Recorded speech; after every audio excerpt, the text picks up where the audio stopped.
Good morning, Ben. How are you? G'day, Sally. Great to be talking to you. Thank you. We're doing Chapter 7 today, Innovation, a long, hard but necessary road. Can't wait. Well, our first thing that I wanted to share with you was your intro around innovation is hard. It really is, because most people don't get it. Remember the automobile, the aeroplane, and these were all considered toys in their introduction because there wasn't anything else like it. It's a really interesting point there.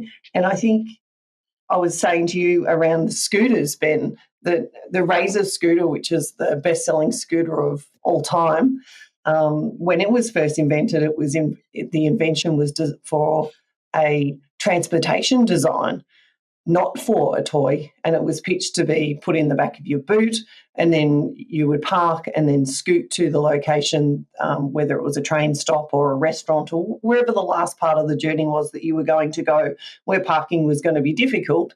This invention was designed to be compactable and used for that. But as it was pitched to companies like Mercedes and not understood that the market wasn't going to accept it, it got defaulted to being a toy, and within 6 months was the best-selling toy in America and became Toy of the Year in the year 2000. And now today we've got those toys turning into electric scooters. So the change has taken 20 years for that to happen, and particularly here in Australia. We were just chatting about how in Melbourne we're not really seeing a lot of scooters, but over in Queensland you are. Certainly in Brisbane, Sally, they've taken over.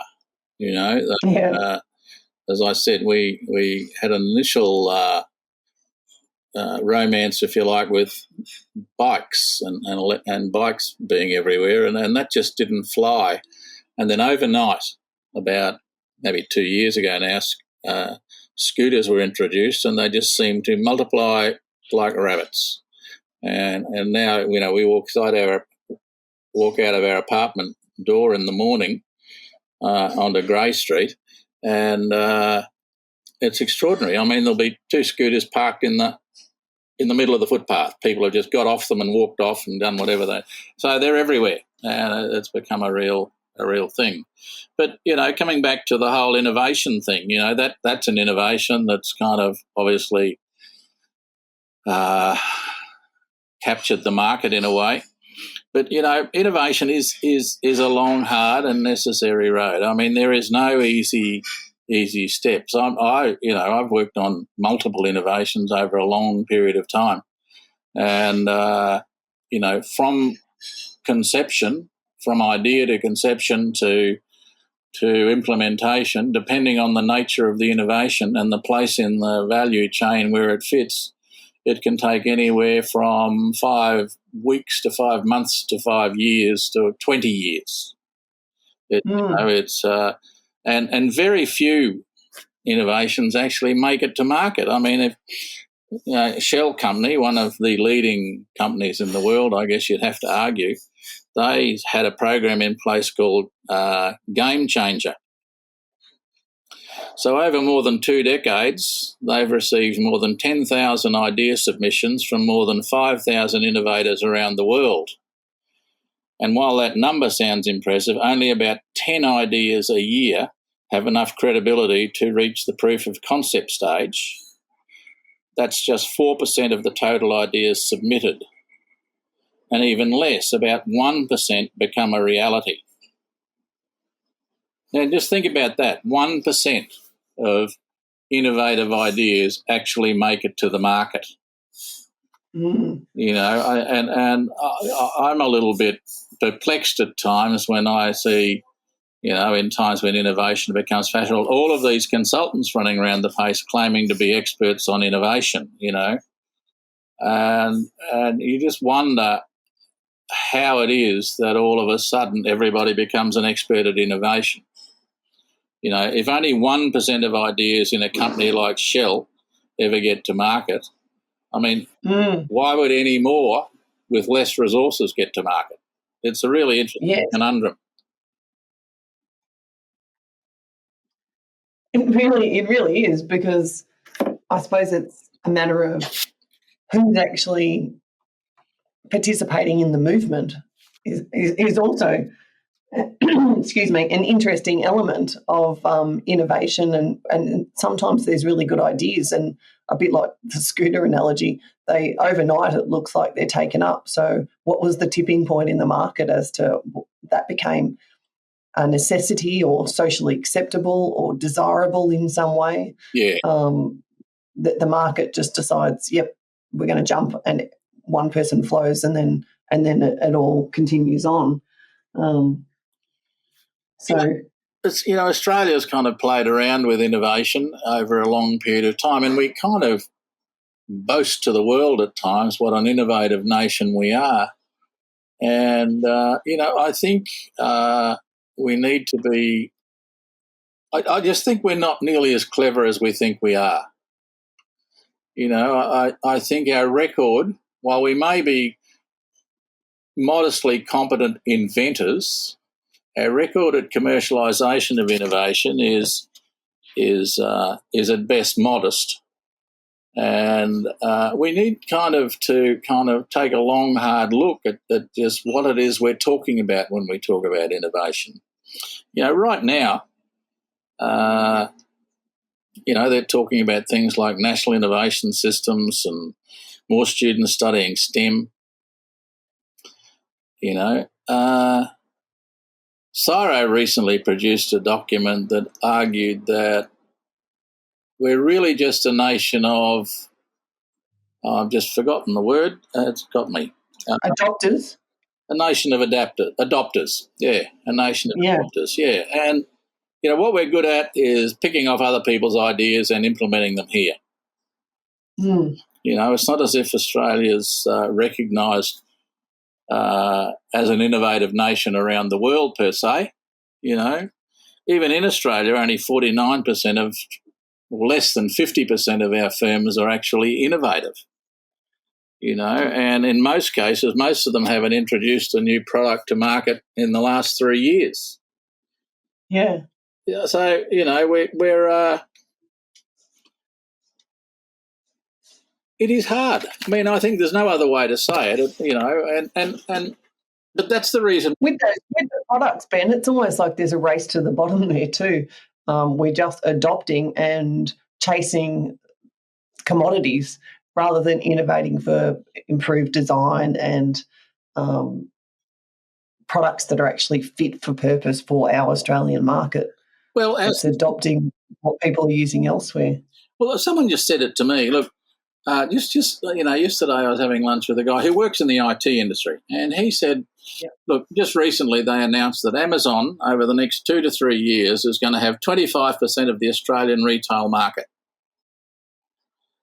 And he said, and we're celebrating that. We're saying what a good thing it is. Yeah. He said, do we understand what that means for Australia? And that means that a whole range of retailers will go out of business.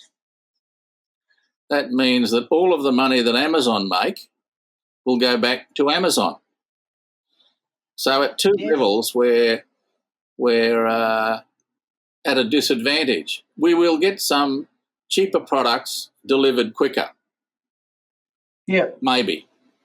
And, I just think we need to think about some different questions when we're talking about the whole race to the bottom in terms of costs. Our whole system is geared at a level that means that we're driving everything to the lowest cost level. And that's fine, but there are consequences to that.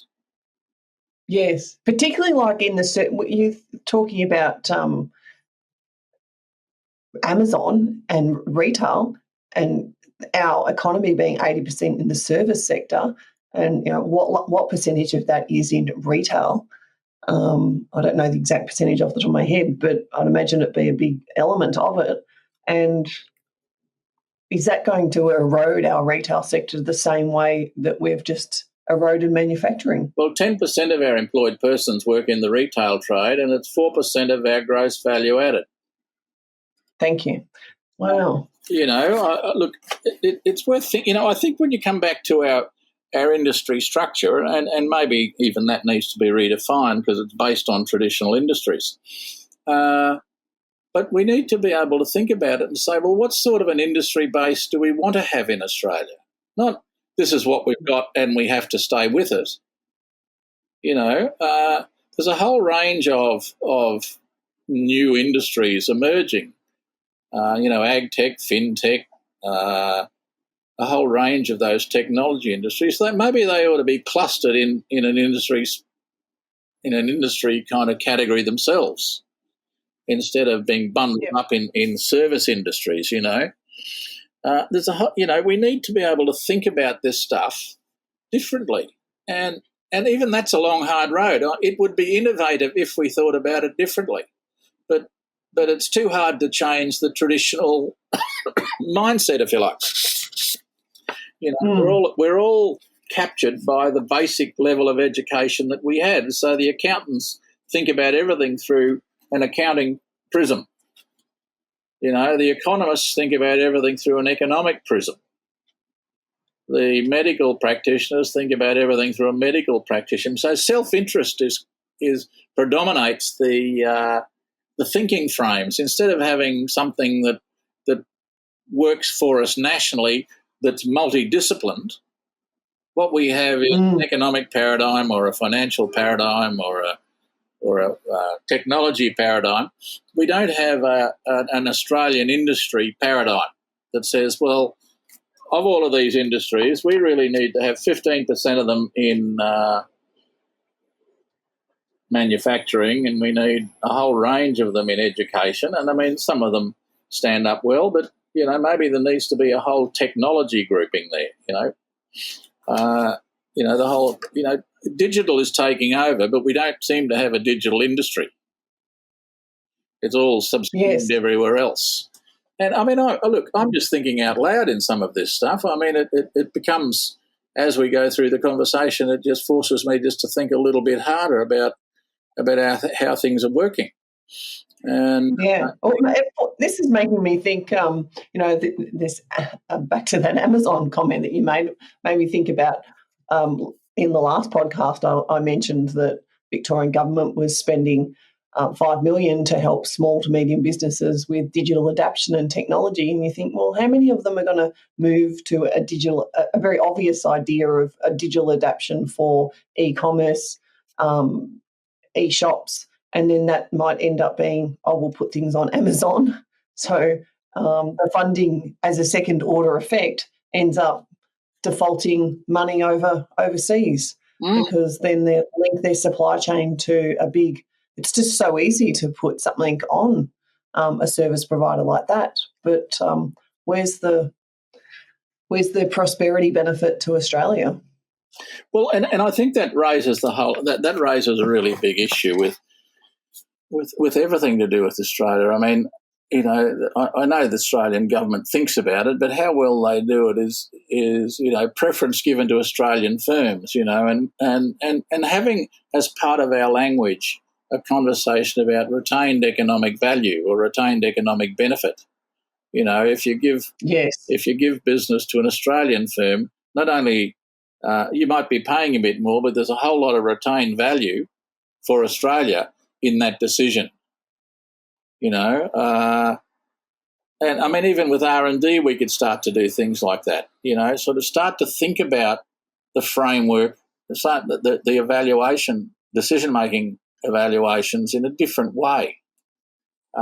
Instead of lowest cost being the driving factor, maybe retained economic benefit to Australia would be another criteria we could look at when we think about making industry and business decisions. The ultimate consumer. I mean, I know, there are times when I've gone into shops and I haven't thought about it and I've finished up buying a Chinese product. But if you ask the question, am I willing to pay, $500 extra for a fridge because it's made not in China? If it was made in Australia, I might. Now, I'm in a position where I can do that. Not everyone can, but maybe if we thought harder about that stuff, we could restructure our industry thinking to allow Australians to participate more in making those decisions. Yes. I just wonder if we're not kind of cutting off. We've emasculated manufacturing in Australia, primarily to be a low-cost producer. But at the same time, we've made no effort to be globally competitive, and I'm aware of, at anything. And we certainly don't benchmark well against anyone in the world against any criteria. So wouldn't it be innovative if we'd actually paid attention to these things? Yeah, which I do think there has been more thought and conversation being put into Australian-made, like what we were just talking about, Australian-made products, and shopping local, and what the supply chain footprint looks like. Because I think we can't really unsee what a lot of people have just realised with supply chains, and I think that there's a nice link in with buying local and buying Australian-made that links into sustainability and the environmental footprint as well, that people are bunching those ideas together because they're part of their values, that if something is local, therefore it has a smaller footprint. People are talking about having Zoom meetings because, well, why would you get in the car? Not only because of the travel, but why would you add to pollution by driving your vehicle when you're already you can have a meeting effectively via Zoom. So there are different thought processes, but if that actually then transfers into how we actually building national wealth and wealth creation and prosperity for Australia, well, that's taking it to another level again. And I think, just picking up on that last point, it's almost the notion of creating national wealth. I'd have to say, I've never heard that conversation in my lifetime in Australia. To my knowledge, I've never ever heard people talk about the creation of national wealth.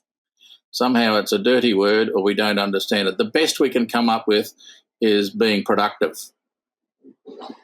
And, we have to increase our productivity. And in recent years, we've been apparently at best stagnant, if we're not going backwards. For some reason, wealth creation is a dirty word. And maybe that's because there's a whole lot of wealthy people in the world who are bloody controlling things. But it's the only way you can have a prosperous society is if you have a vibrant wealth-creating system in your country. And that wealth creation system in every country that I know of is business. Now, then the question becomes, who controls business? And that's an ongoing debate. So in America, you've got 5 or 10 or 20 people who seem to control all the businesses. Well, I mean, that's a function of what we allow happen. They're about choices we make. Yeah.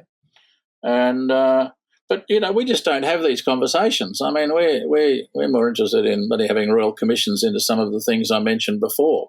Now, all of which are important. But, why couldn't we have a royal commission into prosperity in the future? Yeah. That'd be a really novel thing to have a conversation about. And to think about what are the possibilities? Why couldn't we have a commission for the future that actually thinks about, that's bipartisan, multi-sector, that actually talks about Australia in 50 years' time? What's Australia's place in the world? What industries will drive our prosperity over the next 50 years? Issues around competitive advantage and solving our competitive disadvantages.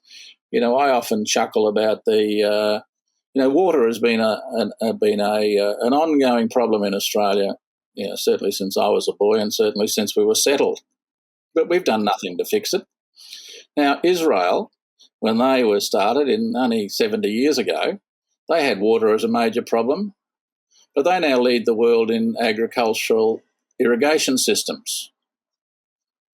And I think I read that in some places in Israel, the desert is receding. Now, we got lots of desert out there. Yeah. why aren't we doing something?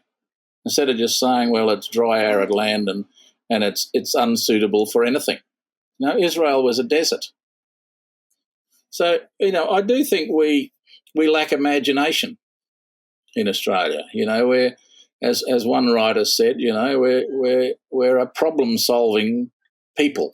We like just to solve problems, and the problems are right in front of us here and now, so we fix them. And it kind of equates with George Orwell's simplistic quote that says it's easy to see why men enjoy chopping wood. Yeah. We're not given to having big dreams, or we're not given to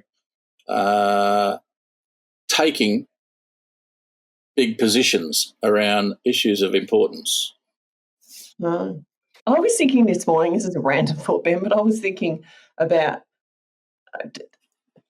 popped into my mind, maybe in the future, the land in Australia is going to be the most valuable land in the world, because we're really becoming one of the healthiest nations in the world, or countries in the world. And if there are further pandemics and other situations, if we are absolutely supreme at locking our borders and bringing in international people and having quarantine facilities in the middle of the country, or Western Australia, or far north Queensland, or whatever, and we can actually secure that people are healthy. You are healthy if you're in Australia. That's going to drive a desire for people to want to either live here or own property here.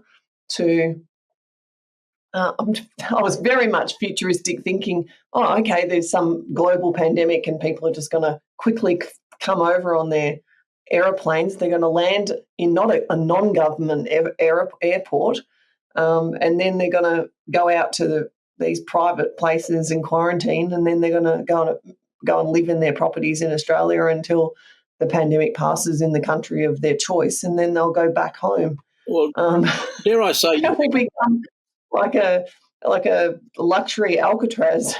Well, dare I and isn't that how we started? Well, Bill Ferris, when he wrote the innovation report in 2017, talked about a moonshot for a mission for Australia as being the healthiest country in the world. Now, when he wrote that, he probably wasn't thinking about pandemics.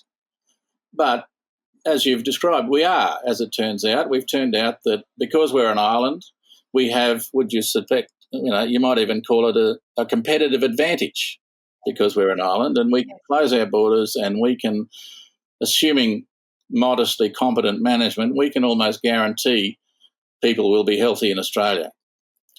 Now, why wouldn't you go to the 10 most attractive businesses in the world for industries that we want to be great at here and say, why don't you move your headquarters here? Yeah, absolutely. But only allow them to move their headquarters here if they go and build headquarters buildings in Central Australia or Northern Australia. The condition that they come here is that they build in somewhere between the Ord River and Cairns. Now, and we do tax them appropriately. Appropriately. We do the appropriate incentives to get them here, but then they whack them when they get here. I mean, why wouldn't we do it? I mean, it just seems to me we have this huge, for a window of time, we have a huge advantage. And, I mean, some of these businesses must be struggling big time. And we've got this Northern Australia fund. I mean, use it to actually attract, look, you wouldn't have to attract 10, 2 or 3 would be good. And you place one up at Kununurra, you place one in Darwin, and you place one in Cairns. And said, okay, we're going to, they'll be global headquarters, and they'll be the centre of industries that we want to build. I mean, it seems to me that it's that level of thinking, as silly as it may sound, is the sort of thinking we need to be engaged in. That might take 50 years to capitalise. But if we don't start now, we won't have anything in 50 years. Now's the time to start. So, that is a long, hard road, but it's a very interesting thing. But it's even like with the considering around how close our proximity to Antarctica and ships and so forth, and that if there's further global pandemics and there's issues with travel and going on planes, well, what happens if they build really safe ships? And I know that's where a lot of the problems came from, the ships, so this is controversial to mention it, but imagine if they could build and manage people to go on hospitality tours via these ships and via these networked quarantine facilities that were very nice quarantine facilities around Australia, and then you can go down to Antarctica as well on these ships. It'd be amazing. Look, build our own industry. Look, there is so much we could do if we wanted to bite the bullet, but I mean, I think we lack foresight and imagination. I sure as hell think we lack courage in these areas. You know, it leaves me cold sometimes when I think about it, and we just have to be a little bit more thoughtful about creating a framework that allows people to buy into these conversations. And what we're setting ourselves up for is a mediocre country that lives on nostalgia. Yeah, well, and I think a continuation of being adopting. Yeah. Yeah. I don't think I can go any further. Yeah. Thanks for your time today, Ben. Okay. Sorry.